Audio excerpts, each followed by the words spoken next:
Bonjour à tous, bienvenue sur cette chaîne dédiée aux mathématiques. Aujourd'hui, on va parler géométrie. Sur ton écran, tu peux lire que nul n'entre ici s'il n'est géomètre. Cette phrase était gravée à l'entrée de l'Académie d'Athènes fondée par Platon et est tout à fait à propos aujourd'hui parce que l'on va pénétrer dans le monde de la géométrie, sur les traces de Pythagore de Samos. Alors, pas d'inquiétude si tu n'es pas spécialement géomètre, je me ferai ton guide pour cette vidéo. Je t'ai concocté 3 faits surprenants en lien avec le théorème de Pythagore. Donc sans plus tarder, installe-toi confortablement, notre voyage commence. Alors qu'est-ce que le théorème de Pythagore? Eh bien, tout part d'un triangle rectangle. On appelle l'hypoténuse le plus grand des 3 côtés. Le théorème de Pythagore te dit que le carré de la longueur de l'hypoténuse est égal à la somme des carrés des longueurs des 2 autres côtés. Et tu as sans doute aussi entendu parler de contraposé du théorème de Pythagore et de réciproque du théorème de Pythagore. Alors qu'est-ce que c'est? Eh bien, pour fixer les idées, on va prendre l'exemple de la proposition suivante. Si tu es français, alors tu es européen. Cette proposition est vraie. La contraposée, elle te dit, si tu n'es pas européen, alors tu n'es pas français. Et elle est vraie. Dès lors que la proposition initiale est vraie, la proposition contraposée est vraie également.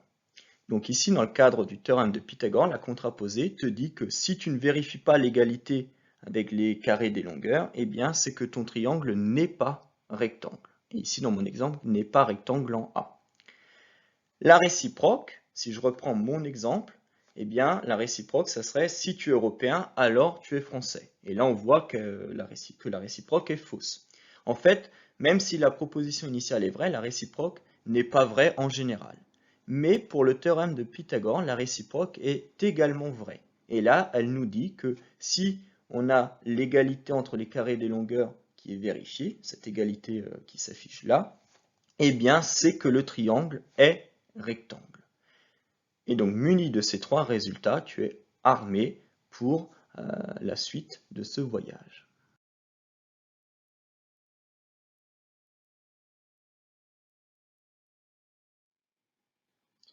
Il existe plusieurs centaines de démonstrations du théorème de Pythagore rédigées tout au long de l'histoire. Si les savants de l'Antiquité grecque sont majoritairement représentés parmi les auteurs, on peut aussi citer le président américain James Garfield ou encore Léonard de Vinci, qui aurait lui aussi apporté sa pierre à l'édifice. Je te propose ici sa démonstration. On part d'un triangle rectangle et on va représenter les carrés suivants construits sur les côtés du triangle. Cette construction n'est pas anodine, c'est la représentation que se faisaient les Grecs du théorème de Pythagore. En effet, d'un point de vue géométrique, le théorème de Pythagore se traduit par l'aire du carré construit sur l'hypoténuse d'un triangle rectangle est égale à la somme des aires des carrés construits sur les 2 autres côtés. C'est d'ailleurs pour cela qu'on dit mètre au carré quand on élève un nombre à la puissance 2. Car quand le nombre est positif, cela revient à calculer l'aire d'un carré. Ensuite, Léonard de Vinci nous demande de compléter notre figure en y ajoutant 2 copies identiques du triangle rectangle initial aux positions suivantes. Et maintenant, notre construction géométrique est terminée. Il ne nous reste qu'à observer. Ici, j'ai colorié en bleu et en jaune 2 quadrilatères qui sont égaux, car ils sont symétriques par rapport à la droite EF. On a ici mis en évidence une symétrie axiale. Ces 2 nouveaux quadrilatères sont aussi égaux, car pour passer du quadrilatère bleu au quadrilatère jaune, j'effectue une rotation d'un quart de tour autour du point B. Enfin, ces 2 derniers quadrilatères sont aussi égaux car ils se superposent après rotation d'un demi-tour, autour du centre du segment JA. On a mis ici en évidence une symétrie centrale. On peut donc conclure que les hexagones bleus et jaunes que je représente ici ont la même superficie, la même aire, égale à 2 fois l'aire du quadrilatère étudié précédemment. D'une part, l'hexagone jaune est composé du carré de côté BC et de 2 fois le triangle ABC. D'autre part, l'hexagone bleu est composé des carrés de côté AB et AC et de 2 fois le triangle ABC. Comme les aires de ces deux hexagones sont égales, on a, par additivité des aires, BC au carré plus 2 fois l'aire du triangle ABC est égal à AB au carré plus AC au carré plus 2 fois l'aire du triangle ABC. Ce qui, après simplification, nous donne BC carré égale AB carré plus AC carré, ce qu'il fallait démontrer.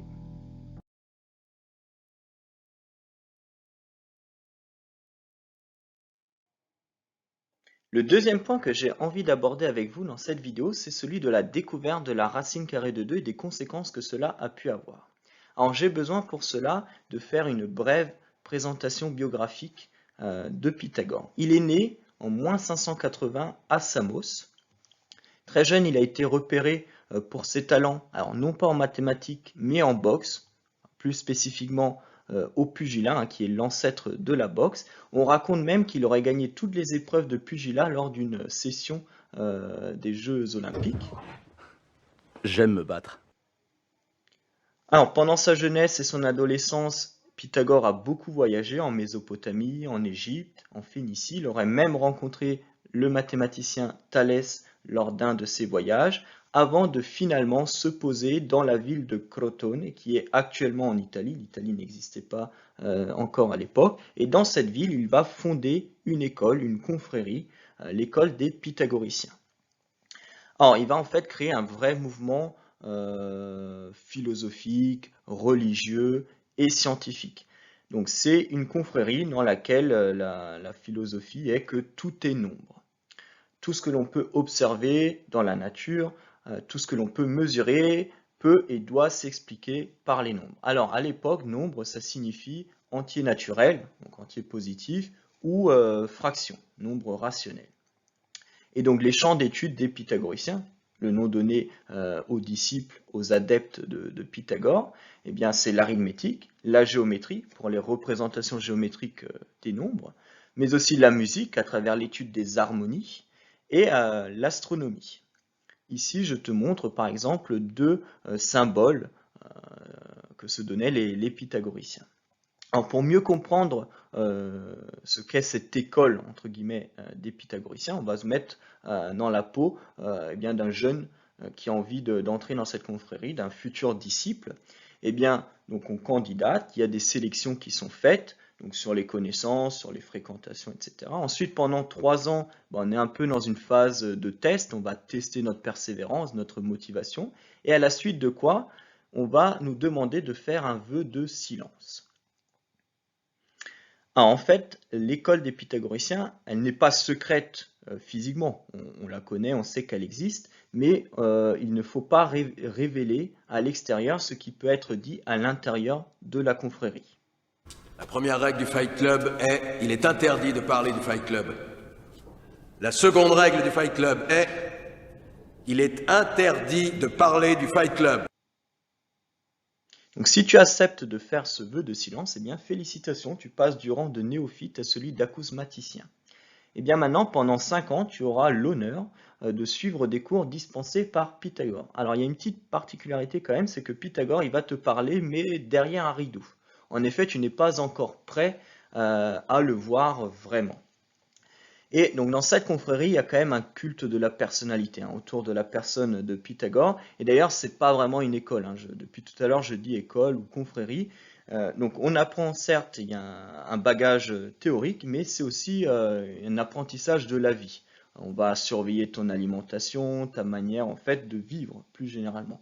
Et donc c'est ça que représente cette confrérie des pythagoriciens, mais à noter toutefois qu'il y avait vraiment une égalité des chances, tout le monde pouvait gravir les échelons, il y avait une égalité homme-femme, et d'ailleurs à la mort de Pythagore, c'est sa femme qui va reprendre les rênes et diriger l'école des pythagoriciens.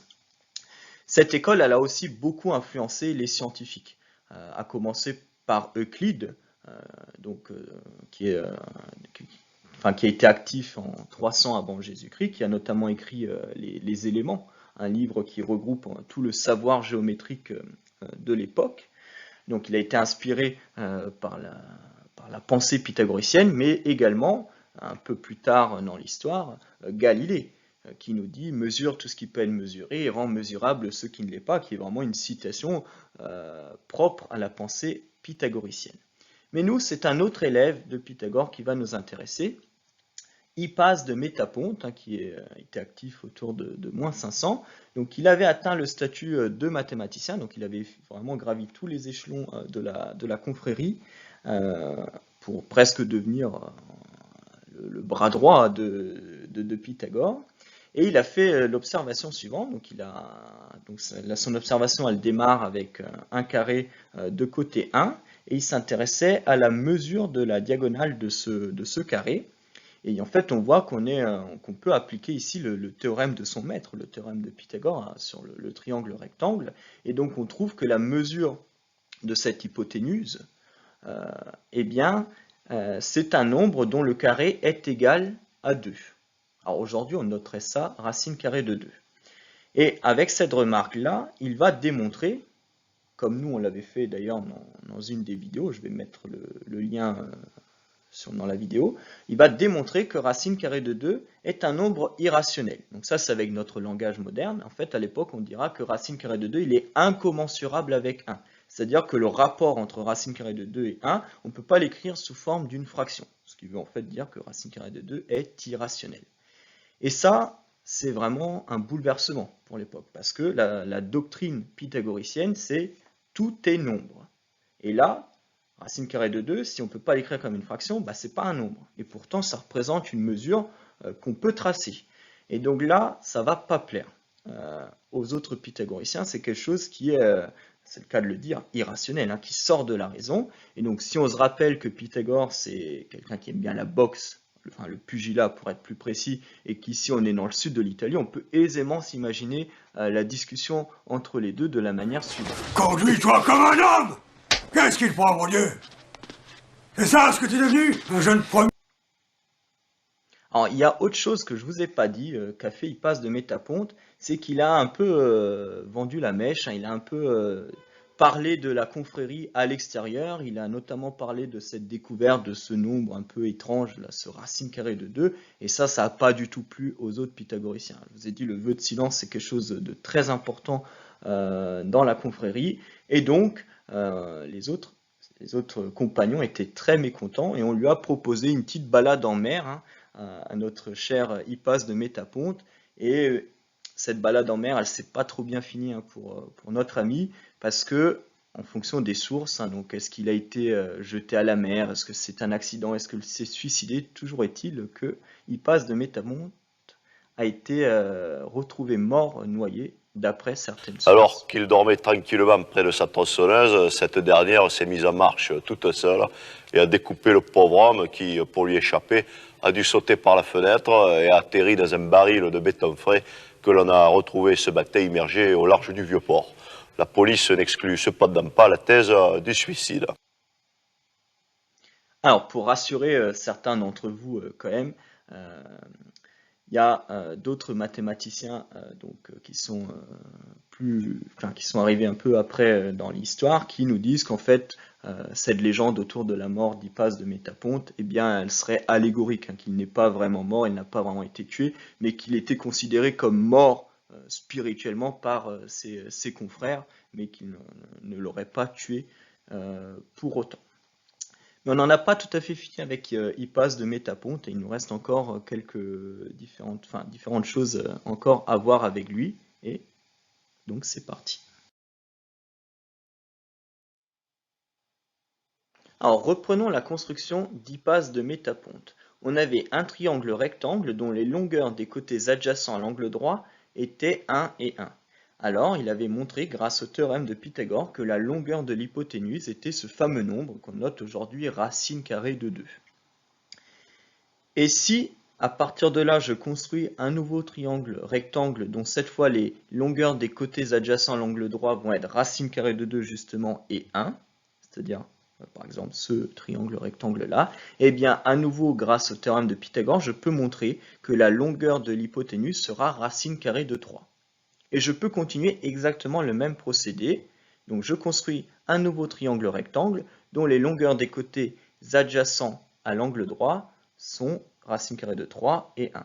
Et bien la longueur de la nouvelle hypoténuse, de l'hypoténuse de ce nouveau triangle rectangle, eh bien, toujours grâce au théorème de Pythagore, sera racine carrée de 4. Oui, jusque-là, tout est clair. Et puis je peux à nouveau continuer et tracer ici une hypoténuse dont la longueur est racine carrée de 5. Et si je continue un certain nombre de fois ce procédé, eh bien j'obtiens la figure suivante qu'on appelle l'escargot de Pythagore. Eh bien en fait, c'est un procédé géométrique pour construire les racines carrées des entiers successifs, des entiers naturels successifs.